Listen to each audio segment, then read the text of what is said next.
Subhanallah. A'udzu billahi as-sami'il 'alim minasy syaithanir rajim. Bismillahirrahmanirrahim. Assalamualaikum warahmatullahi wabarakatuh. InsyaAllah kita mulakan pembacaan Ummul Kitab Al-Fatihah. Bismillahirrahmanirrahim. Alhamdulillahi rabbil alamin. Ar-Rahmanir-Rahim. Maliki yaumiddin. Iyyaka na'budu wa iyyaka nasta'in. Ihdinas siratal mustaqim. Siratal ladzina an'amta 'alaihim ghairil maghdubi 'alaihim waladdallin.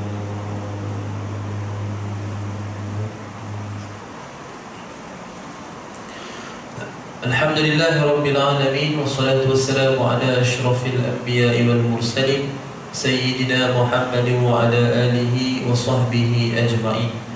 Man yahdihillahu fala mudilla lahu wa man yudlil fala hadiya lahu. Asyhadu an la ilaha illallah wahdahu la syarika lahu wa asyhadu anna Muhammadan abduhu wa rasuluh. Allahumma salli ala Muhammad wa ala ali Muhammad kama sallaita ala Ibrahim wa ala ali Ibrahim wa barik ala Muhammad wa ala ali Muhammad kama barakta ala Ibrahim wa ala ali Ibrahim fil alamin innaka Hamidum Majid. Allahumma aftah alaina hikmataka wa anshur alaina min khazain rahmatika ya arhamar rahimin. Rabbi shrah lana sudurana wa yassir lana umurana wahlul 'uqdatam min alsinatina yafqahu aqwalana. Allahumma faqihna fid din wa 'allimna at-ta'wil. Allahumma arzuqna fahman nabiyyin wa hifzal mursalin wa ilhamal malaikatil muqarrabin ya fattahu ya 'alim. Iftah qulubana futuhal 'arifin. Subhanaka la ilma lana illa ma 'allamtana innaka antal alimul hakim. La hawla wa la quwwata illa billah. Ya Allah ya Rahmanir Rahim, berikanlah kepada kami kefahaman dalam menuntut ilmu pada malam ini ya Allah. Permudahkanlah segala urusan kami, terimalah segala amal ibadah kami.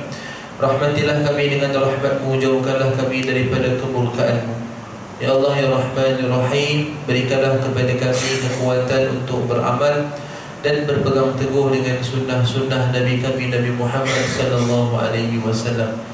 Rabbana atina min ladunka rahmah wa hayyi' lana min amrina rasyada. Rabbana atina fid dunya hasanah wa fil akhirati hasanah wa qina azabannar. Wa sallallahu ala sayyidina Muhammadin nabiyil ummi wa ala alihi wa sahbihi wa baraka wa sallam. Alhamdulillahi rabbil alamin. Amin ya rabbal alamin. Saya hormati, saya muliakan pihak pengurusan Masjid Baitul Mahabbah, seterusnya barisan ahli jawatan kuasa, para pegawai, tuan-tuan imam, tuan-tuan bilal, para tuk siap, para tuk guru, alim ulama, para asatizah, tuan-tuan, puan-puan muslimin muslimat, hadirin hadirat, ibu-ibu, ayah-ayah jemaah MBM yang dirahmati Allah sekalian. Alhamdulillah, pertama je buat selamanya marilah kita merafakkan kesyukuran kehadrat Allah Azza wa Jalla dengan di atas segala kurniaan nikmat yang ke atas kita, khususnya nikmat Islam dan iman yang masih kita kecapi sampai ke saat ini. Mudah-mudahan ianya berkekalan sehinggalah ke akhir hayat kita, insya-Allah wa amin.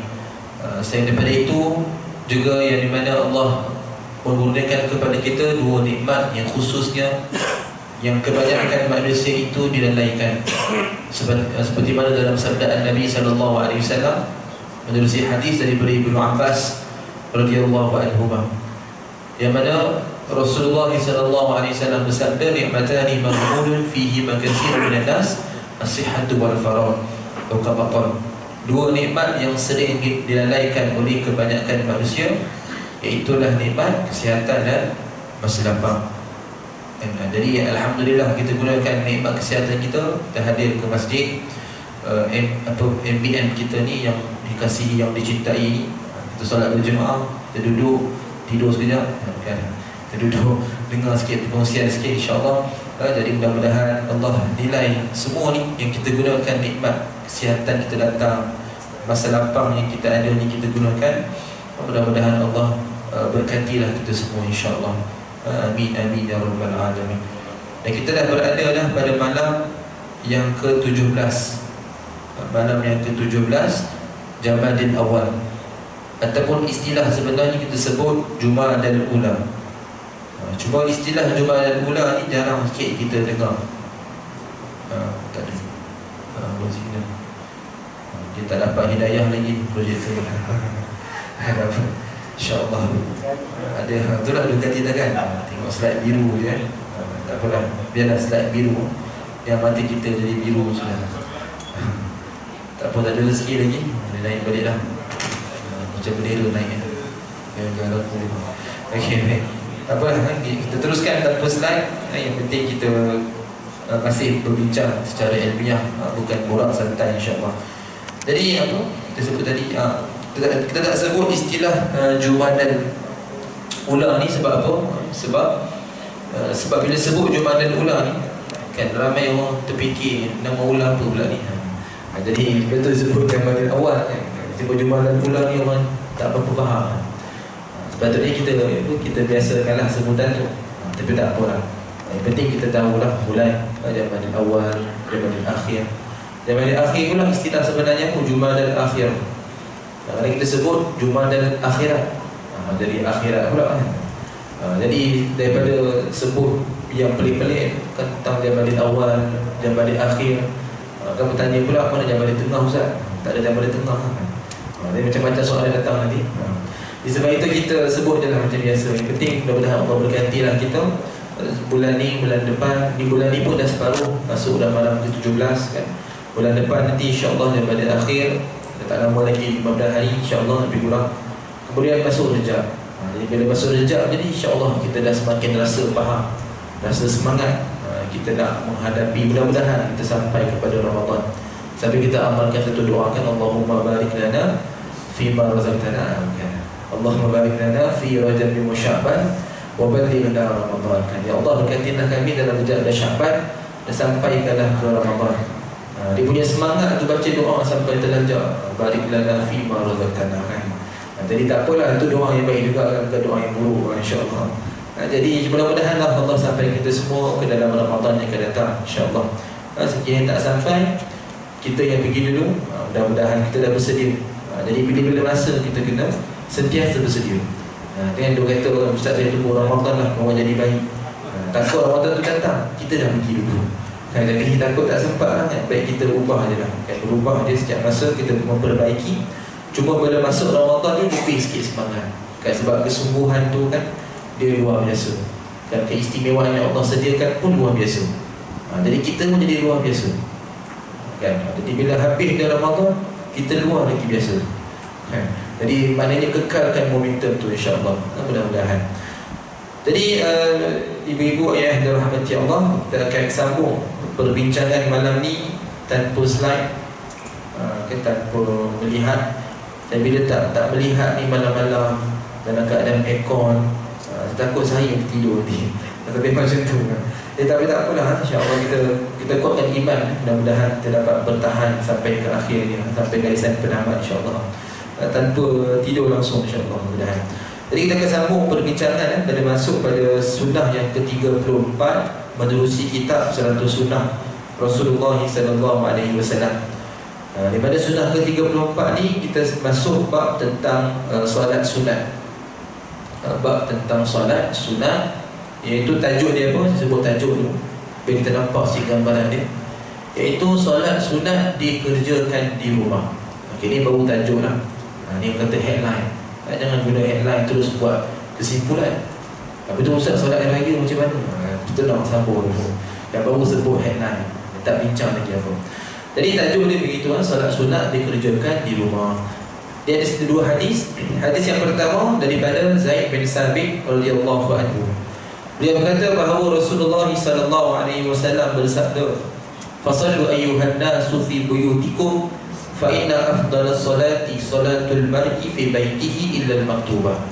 Atau kama qala, salatlah kamu wahai manusia di dalam rumah, kerana sebaik-baik solat adalah yang dikerjakan di rumah, illa al-maktubah, kecuali yang difardukan. Ini hadis sahih Al-Bukhari 731. Jadi hadis pertama. Satu lagi hadis yang disebutkan daripada Ibnu Umar, Abdullah bin Umar radhiyallahu anhu. Beliau kata Rasulullah sallallahu alaihi wasallam bersabda, ij'alu min salatikum fi buyutikum wa la tattakhizuha quburan. Jadikanlah solat kamu ni sebahagian ni di dalam rumah, dan jangan kamu biarkan rumah itu sebagai kubur. Ini pun hadis sahih Al-Bukhari 432. Jadi pertama sekali tuan-tuan dan puan-puan, saya sebutkan nombor hadis ni sebagai rujukan. Sebab kita kalau kita nampak ni senang sikit, kita boleh ambil gambar contohnya kan, boleh simpan nota nak share ke orang pun senang kan. Tapi sebab kita tak nampak, jadi kita kena buat-buat nampak lah kan. Maknanya tengoklah dalam kitab. Kitab tak ada kan, tapi tak apa, tengoklah dalam Google. Tapi bukan maknanya belajar dalam Google, jangan salah faham. Kan kata ustaz semua belajar dalam Google, jangan tukar cerita macam tu, tak baik kan. Saya suruh tengok rujukan ni kat mana-mana pun boleh tengok yang dikenal pasti. Kan macam contoh tadi saya sebut hadis Al-Bukhari kan 731. Sudah buka Google contoh buka Google, tulis je kat situ Al-Bukhari 731. Jangan tersalah type Bukhara itu biryani Bukhara, itu lagi. Nanti keluar biryani, jangan mahal saya. Salah tuan-tuan, tulis salah. Jadi pastikan Bukhari, bukan Masjid Al-Bukhari tapi hadis Al-Bukhari. Jadi Al-Bukhari 731. Nanti dia keluar hadis. Jadi ada website, beberapa website. Antara yang paling senang, yang sangat recommend, iaitu nama website tu Hamari Web. Itu paling senang lah, kita nak tengok supaya terjemahan dia lebih jelas. Biasa kalau pelajar ni dia akan gunakan Dora ataupun lebih profesional yang akan gunakan Syamilah, Maktabah Syamilah. Betul tu aplikasi yang memang dia orang kata lebih profesional lah. Jadi kalau orang belajar mengaji Islam, kalau tak tahu mengaji apa, tak tahu Maktabah Syamilah ni, menghairankan, agak menghairankan. Sebab bagaimana dia boleh cari banyak rujukan dalam dia nak menyambung pengajian kan. Jadi kita rasa hairan, bagaimana dia boleh cari kan. Adakah cukup sekadar dia mencari dalam Google? Tak cukup. Ada tapi tak banyak. Kalau nak buat sambung, even degree pun kita akan didedahkan dengan aplikasi. Sebab dalam tu ada pelbagai macam kitab rujukan, berkata dan menyeluruh. Betul nama dia pun Syamilah. Syamilah ni menyeluruh, sempurna kan, syumul kan. Jadi dalam tu masuk je apa-apa keyword, nanti dia keluarlah kitab apa yang berkaitan dan satu perkara. Dia lengkap lah, sebenarnya lengkap. Jadi memang kita senang nak cari. Sebab kita nak beli semua kitab tak mampu. Jadi biasa para pelajar dia akan tahu lah, mengaji Islam ni dia akan tahu. Itu yang lebih, kalau mahir kita gunakan tu. Cuma ni semua bahasa Arab. Tapi kita tengok ni mata berpinau kan. Jadi nak senang ni untuk kita ni guna je lah Google. Sekadar rujukan yang kita mudah faham. Sekadar rujukan, bukan suruh dalam Google, kita sekadar jadikan sebagai rujukan. Jadi nak sebut tuan-tuan dan puan-puan, tadi yang hadis dan kita dengar nombor hadis tentang apa dia. Pertama, yang hadis pertama disebutkan yang Nabi SAW sebut berkenaan dengan solat sunat di rumah kan. Sebab solat dibuat di rumah kecuali solat fardu. Maksudnya apa? Fardu afdal kita buatlah berjemaah di masjid kita kan. Bagi wanita contohnya, kalau zaman Nabi itu memang dilakukan di rumah kerana faktor dia keselamatan kan. Biasa waktu tu kita boleh faham, kalau siang pun mungkin selamat lagi, tapi kalau malam contoh subuh masih gelap, maghrib isyak pun dah gelap. Jadi bila datang nak solat di masjid, maka isu keselamatan, gelap-gelap takut orang buat apa-apa kan. Jadi tak berapa selamat. Walaupun bergerak dalam kumpulan pun tetap tak selamat. Jadi kalau lelaki ni tak apa lagi. Sebab itu kita faham dari sudut keselamatan tu, maka wanita itu dia mengerjakan solat di rumah. Di zaman kita ni dah berbeza. Bukan sekadar datang solat, siap bekerja ni kan, siap pegang jabatan tinggi ni kan, contoh. Jadi kita faham kan, zaman sekarang ni dah berubah. Jadi kalau masih gunakan alasan saya takut lah keselamatan saya terancam, tak datang solat berjemaah, habis tu pergi kerja tu selamba je kan. Jadi kita berasa hairan kalau guna alasan macam tu kan. Jadi sebenarnya tak milik dah. Jadi kita datang, kalau contoh wanita yang tidak ada apa-apa halangan, datang juga berjemaah. Dan bahkan lebih digalakkan sebab kita ada pengajian di masjid kita. Boleh kata hampir setiap malam kan ada je pengisian kan. Jadi datang kita solat berjemaah, dapatkan pahala jemaah, dan kita dapatkan pengisian. Mungkin tak banyak pun dapat sikit, mungkin tak sikit dapat banyak, macam tu lah kan. Jadi kita sama-sama usahakan. Jadi nak sebut solat sunat afdal kita buat di rumah. Okay, ini statement yang umum, kita tak sebut dengan, tak perincikan lagi. Ini statement umum, afdal solat sunat adalah di rumah.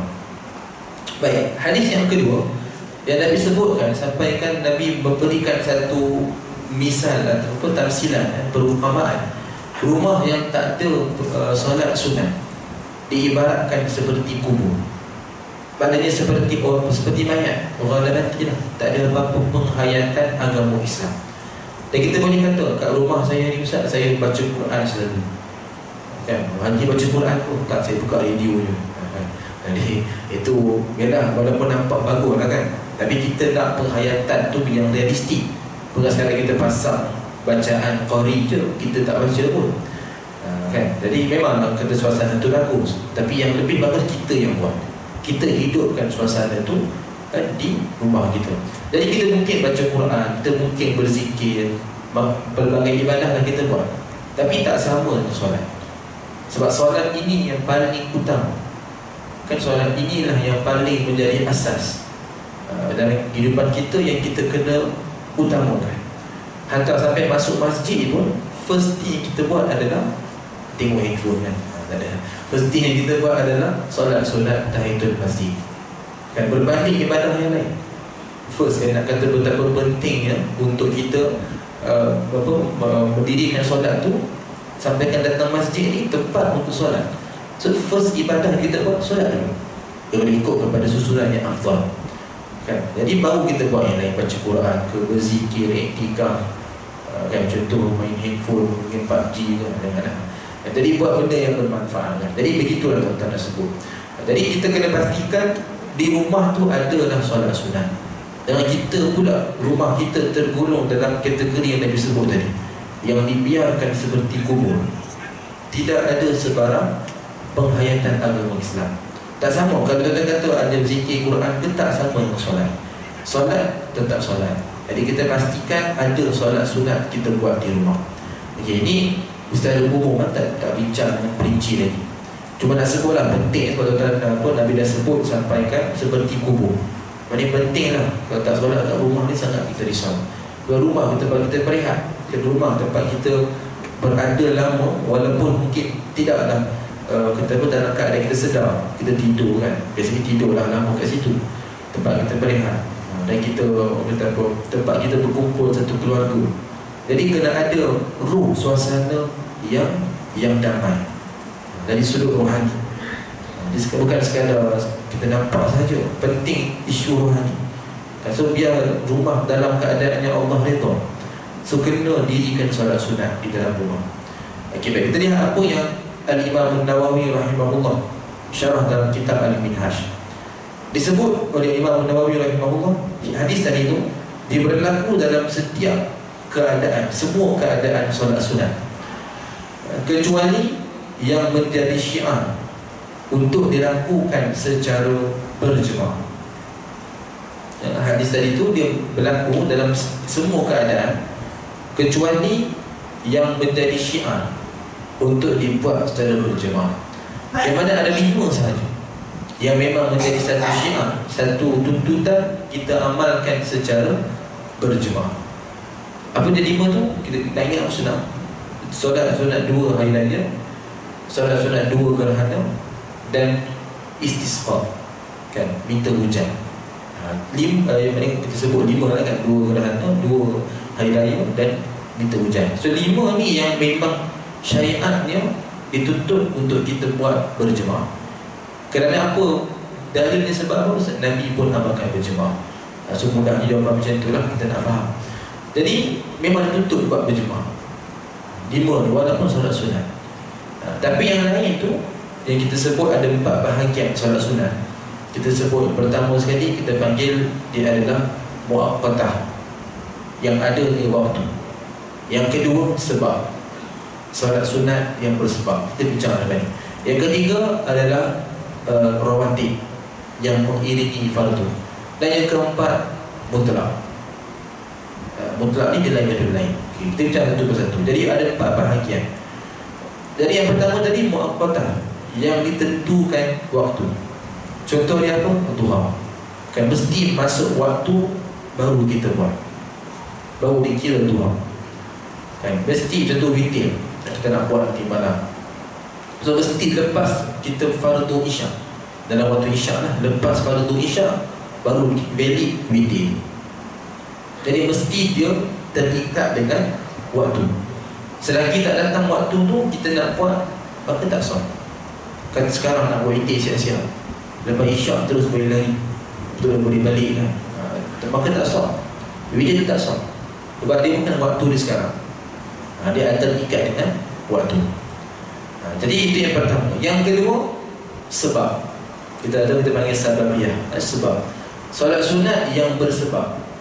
Yang paling mudah, kita datang masjid, masuk dalam masjid. Sebab masuk masjid, maka adalah solat sunat tahiyatul masjid. Kan? Sebab kita berwudu, maka adalah solat sunat wudu. Kan? Sebab ada orang meninggal, solat sunat jenazah, tak adalah salah itu. Itu fardu kifayah. Sebab ada orang pernah tanya kan, solat sunat jenazah tak ada kerusakan. Kita pun terfikir kat mana sunat ni kan, nanti fardu kifayah. Jadi tak excited sangat nak solatkan orang jenazah kan. Baguslah tu, tapi janganlah niat macam tu setiap hari pula. Kita balik setiap orang tak ingin anak, betul kan ada orang meninggal setiap hari kan. Jadi biar kita fahamlah itu fardu kifayah, bukan fardu ain, fardu kifayah.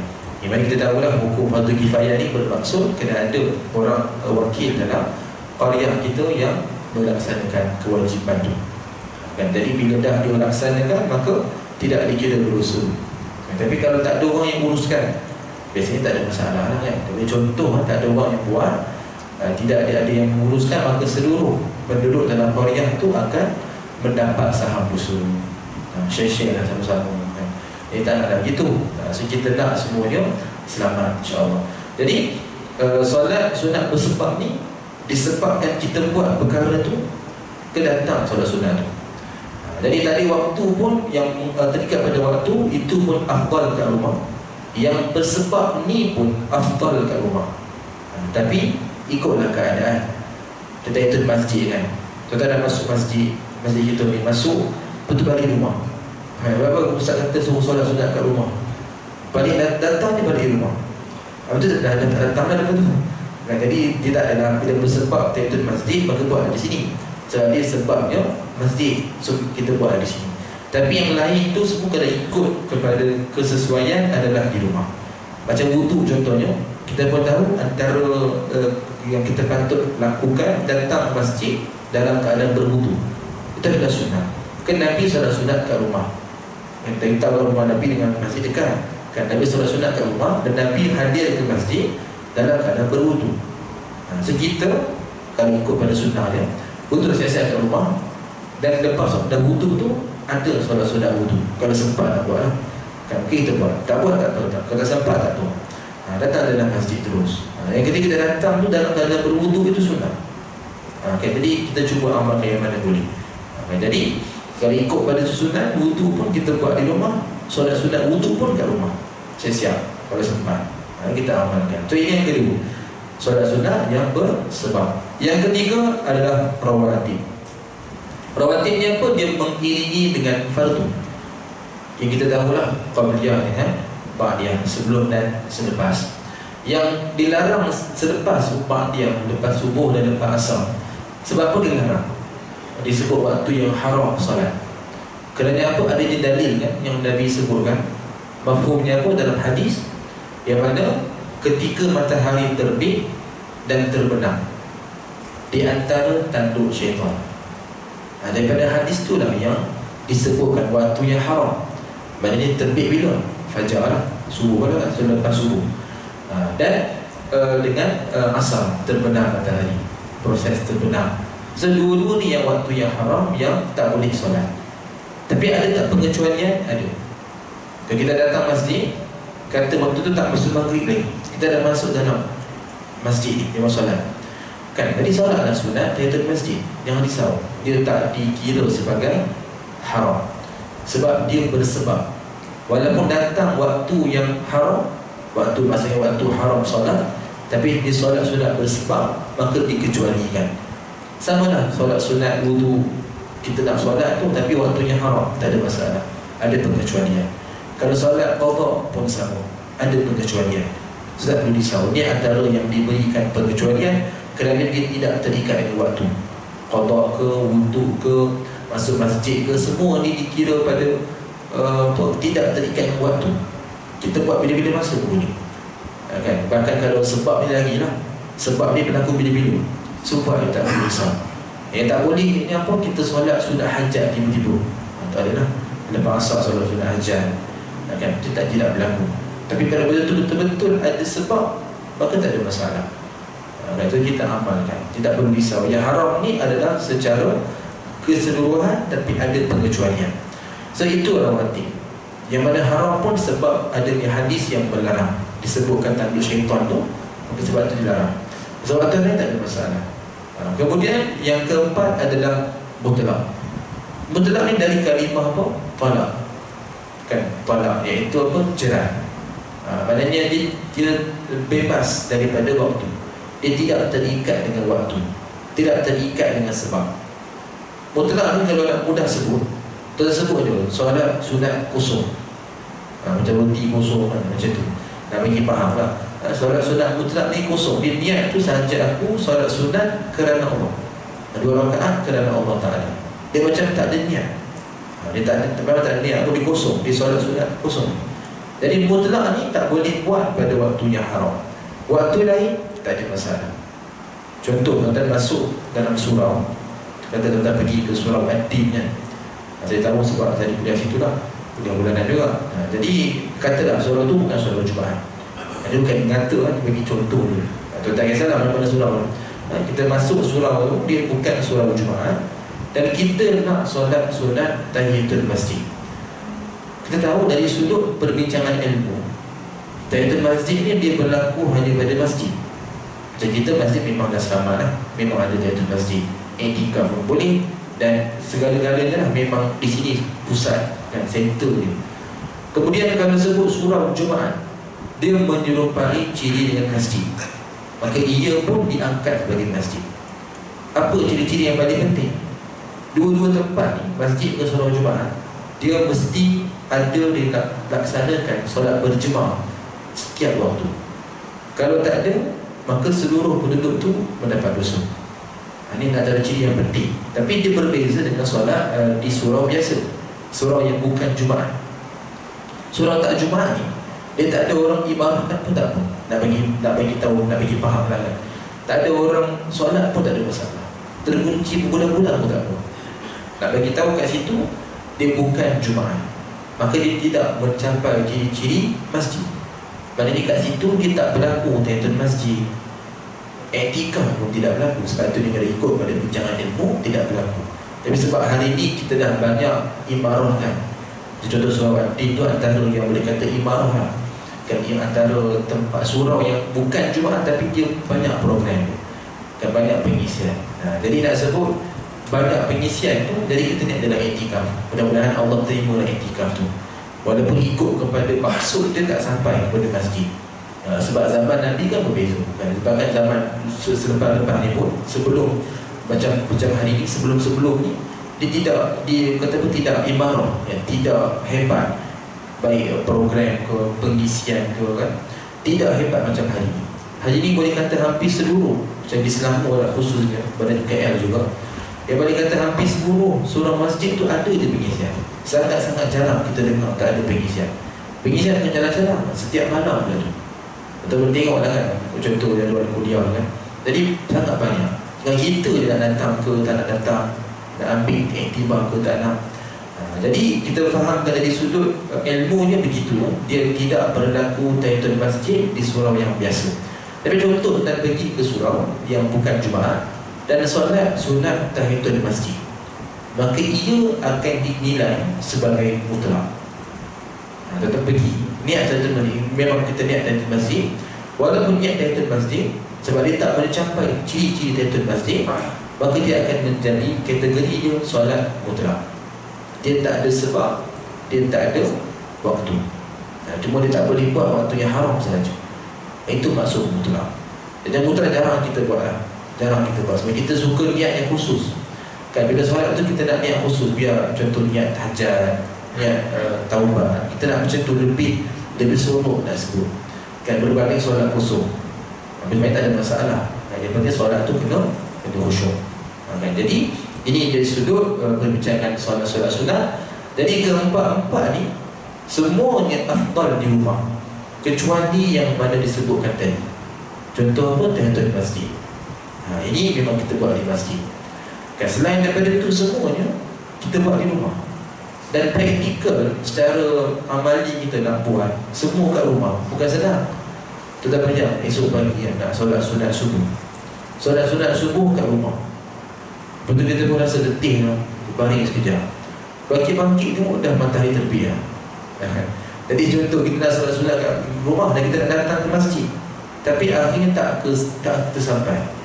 Dan kita terlanjak pula lah. Kan jadi boleh jadi macam tu lah. Sebab tu kita nak selamat sangat, kita akan datang masjid ni awal. Maknanya solat sunat kat sini.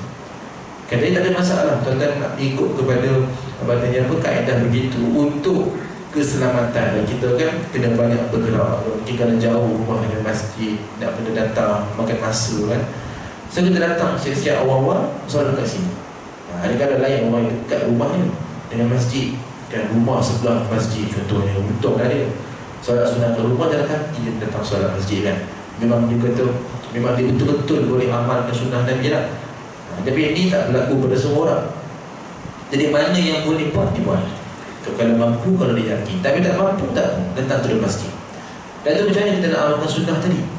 Pastikan dalam kehidupan seharian kita ni, mana-mana solat sunat kita buat di rumah, sekurang-kurangnya satu. Dan jadikan ia satu amalan yang konsisten. Biasa orang suka sama ada duha ataupun witir. Yang antara yang biasa yang orang suka sebab senang. Contoh ni kalau witir ni, contoh malam ni lah, contoh balik rumah, witir dulu, baru buat benda lain. Jangan balik rumah cabut, saya nak kopiah jubah tu. Bila dah cabut tu, tercabut lagi iman terus.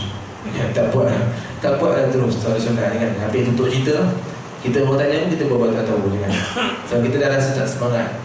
Jadi sebab itu kita tak nak macam tu. Kita nak semangat, kita nak bersungguh-sungguh dalam ibadah. Jadi pastikan kita disiplinkan lah. Kita buatkan iman sikit. Balik rumah, witir dulu kan, betul kita buat kerja lain. Contohlah ni antara kaedah. Ataupun duha. Duha pun ada orang suka buat ke rumah. Contoh yang kerja mungkin pukul 9 ya, mungkin pukul 8.30, mungkin pukul 8 pun sempat lagi kalau tempat kerja dekat. So dia akan duduk di rumah dulu. So masuk duha, katakan sekarang ni lebih kurang 7.30, macam 7.35 macam tu. Kalau masuk duha lah 28 minit selepas syuruk, so solat duha dulu kat rumah. Lepas tu baru dia gerak ke tempat kerja. Contohlah bagi yang boleh kan. So yang penting kita konsisten kan dalam kehidupan seharian, setiap hari. Pastikan ada sekurang-kurang satu solat sunat tu kita buat di rumah. Hidupkan rumah ni dengan solat sunat. Tetapi inilah mana yang sesuai. Tapi pastikan kita buat untuk kita hidupkan sunnah Nabi SAW. Sebab nak buat semua tak mampu. Kita pun tak yakin, takut tak terbuat. Jadi nak senang, paling kurang satu kita ambil. Buatlah konsisten di rumah. Ikutlah tentang mana yang berkenan. Mungkin rasa subuh kita mungkin kikomat lambat, ada memastikan dia buat 15 minit kan. Kita pun tak pasti, mungkin 15 minit kan. Jadi katalah 15 minit, kita pun yakin solat-solat kat rumah betul boleh datang, sempat dah datang kan. So kita amalkan, praktikkan benda tu. Contohlah ni sekali ada cadangan. Yang penting kita buat tuan-tuan. Paling kurang satu pun cukup lah. Buatlah. Yang penting buat konsisten. Kemudian apakah hikmah solat sunat kat rumah? Apa hikmah? Apa pengajarannya? Kita nantikan jawapan dalam bahasa insya-Allah. Spend sekian insya-Allah. Wallahu ta'ala a'lam wa ilmuhu wa tam.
حي على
Bismillahirrahmanirrahim. InsyaAllah kita sambung sikit lagi sebagai penutup untuk malam ni. Jadi berkenaan dengan tadi yang jelas sebagai penutup, iaitu tentang hikmah. Hikmah, kenapa kita dianjurkan untuk solat sunat ni di rumah. Di situ ada 3 hikmah yang kita nak kena pastikan kita faham iktibar dia. Pertama, solat di rumah ni mendapatkan keberkatan di dalam rumah.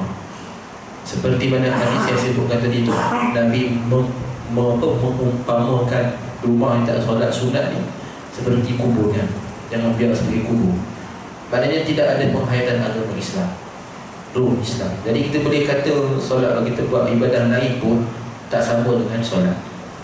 Jadi kita ambil benda tu satu kepentingan, kan? Jadi kita pastikan solat sunat ni kita buat dengan kita, yang rumah kita tak tergolong dalam kategori yang Nabi sebut tu, waliyazubillahi min zalik. Dan kita risau bila mana balik rumah ni kita tak bersemangat nak beribadah, kan? Dia berbeza. Datang masjid ni asal tak bersemangat pun, nampak orang lain semangat, kita bersemangat, kan? Kita duduk ni kita rasa malas nak solat sunat, kan? Duduklah sekejap, kan? Sandar sekejap, tidur sekejap, tahu-tahu untuk siap kejut bila nak bangun ni, kan?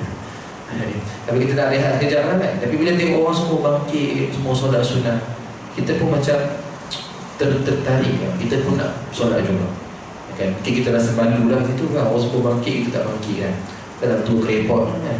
Tapi tak solat sunat lagi, tak berhenti nak fikir, tak sedar diri, kan? Kita pun akan terpakir nak solat sunat. Kita akan mudah lah nak terajak kepada kebaikan. Tapi bila di rumah, dia terbalik, kita terlebih terajak kepada perkara yang melalaikan, kan? Nak buat benda yang melalaikan ni seronok je, tak ada sesuatu. Solat malam ni payah nak buat. Witir 1 rakaat pun payah. Bukan tuan-tuan lah, kan? Saya sebut umum je lah, kan? Tapi kalau siapa yang terasa tu bagus lah. Jadi kita sama-sama kena muhasabah, kan? Maknanya sebab apa rumah ni dalam keadaan kita rasa susah nak beribadah, kan? Risau rumah tu tidak dapat keberkatan. Tapi bila ada keberkatan, kita akan rasa seronok, rasa aman damai, ibadah pun macam biasa. Balik kita akan jadi semangat. Jadi bila kita balik rumah tak bersemangat tu, something is wrong tu, kan? Maknanya kita ke masjid memang sebab suasana ni memang penuh dengan ibadah, kan? Pengisian ni semua tentang ibadah, tentang agama, tentang kebaikan. Cuma kita je bagaimana kita melakukannya, kan? Bagaimana kita buat sungguh-sungguh ke sekadar ala kadar je ke, Jadi yang tetap pengisian tu kebaikan. Tapi di rumah ni berbeza, lain rumah lain cerita dia. Kan ada rumah yang sekadar pengisian dia benda yang melalaikan subuh. Kita boleh tahu benda ni. Kan akhirnya kita pun termakan juga perkara yang melalaikan. Jadi pertama sekali solat sunat kat rumah ni mendapat keberkatan. Rumah tu dapat berkat. Jadi ni yang kita nak. Biar rasa suasana rumah ni seronok untuk kita beribadah. Rasa kita menggembirakan bila balik rumah ni, suasananya happy. Keluarga semua boleh ngam kan. Kemudian setiap ahli keluarga dimulai kewajipan kan, betul-betul dia mematuhi perintah Allah. Kita nak jadi macam tu. Rasa rumah, sebab tempat rumah kita duduk lama, balik-balik pun kita tidur kat situ, berjam-jam kat situ. Jadi pastikan rumah ni mendapatlah keberkatan sisi Allah. Jadi pertama. Yang kedua, hikmah dia apa? Iaitu kita dapat tarbiyah keluarga kita, terutamanya anak-anak. Kan? Kalau contoh kita solat di masjid je, kita pun kalau tak bawa pun anak cucu tu kan. Jadi biasa mereka kat rumah. Dan kita bila sambangkan solat sunat, konsisten kat rumah. Contohlah Tuhan satu kita buat, paling-paling Sabtu Ahad lah kita buat, konsisten Sabtu Ahad kita buat. Maka nak didik keluarga ni buat sekali pun senang. Contoh Qiyamul Lail selalu kita buat kat rumah. Baguslah kita hidupkan Qiyamul Lail ni konsisten, tak lama pun tak apa, tak banyak pun tak apa, tapi kita buat. Dan akhirnya nak melatih keluarga buat pun senang. Sebab kita pun dah biasa buat, so dia nampak kita buat, so dia akan tertarik, dia akan mudah diajar. Lagi-lagi yang masih kecil, lagi senang. Kita latih dia macam tu selalu, maka dia akan buat. Dia akan tahu dah macam mana, apa dia kena buat. Sebab dia kalau budak kecil tak cerita, maka dia akan ikut apa yang kita suruh. Dia semakin besar, dia semakin susah. Jadi kita pastikan kita mampu latih mereka buat benda kebaikan. Jadi tarbiyah keluarga pun senang. Berbanding kita buat di masjid, kita hanya kita je tahu. Dia kalau buat di rumah ni, keluarga tahu. Dan kalau dipuji kita pun tak rasa nak bangga pun. Kalau contoh anak puji, baguslah yang ni ayah bisa dia solat sunat bersungguh-sungguh, berpeluh-peluh solat. Baguslah yang kita pun cakap apa awak tengok saya ayah solat, ikutlah sekali tunjuk. Kan jangan ayah je peluh, awak peluh juga. Kan peluh sebab senang. Jadi kita ajak sekali solat. Jadi senang, kita tak rasa bangga, tak rasa nak belagak, tak ada. Sebab dia adalah keluarga kita sendiri. Tapi bila solat di masjid, kata nak solat jaga, solat sunat semua tak mesti. Kan bila orang puji gitu, datanglah hamba Allah seorang ni kan. Contohlah nama dia Haji Ali, contohlah bukan sembilan, contohlah nama dia Ali kan. Jadi dia pun sebut Haji Ali puji kita ni. Tengok kita ni kan, baguslah, dia puji semua-semua lah. Ni ahli syurga ni, yang dapat mahligai dalam syurga, jangan lupa infak saya. Sebab kan ada hadis kata tentang mahligai syurga tu. Solat sunat yang jaga 12 rakaat dibina mahligai dalam syurga kan. Jadi kita pun jaga solat sunat kat masjid kita. Dan sebelum tak ada apa-apa pun niat yang jahat, kita buat ni lillahi ta'ala. Bila datang dia Haji Ali tu, dia dah puji kita, berlambung-lambung kita punya semangat. Dan start daripada tu, mulalah kita pun nak belagak dengan orang. Biasa solat ni diam-diam ke tepi. Daripada Haji Ali tu puji, duduk solat ke tengah-tengah. Biar semua orang nampak solat sunat, sungguh-sungguh berzikir, sungguh-sungguh. Sampai orang datang, kita kata, tengok saya lebih hebat daripada imam. Orang imam mana patah tidur pun tak nampak, contohlah. Sebab saya lagi sebab contoh, aku kat sini kan contoh. Jadi kita rasa bangga, rasa belagak kan. Dan datang dia sifat dia, bahkan macam-macam sifat dia datang. Rasa sebab first kali wujud, takjub diri kita sendiri, kita rasa hebat, rasa kagum, wujud kan. Kemudian datang pula takabur, belagak dengan orang lain. Datang pula riak, lepas tu ibadah tunjuk kat orang lain kan. Nak menunjuklah kita ni paling bagus, terpaling baik, terpaling ibadah kan. Jadi boleh jadi macam tu kan, dengan seremeh-remeh pujian tu. Lepas tu pujian kena berhati-hati, jangan kita mudah makan pujian. Bila mudah makan pujian tu, faham kan, mudah kita tertipu sebenarnya.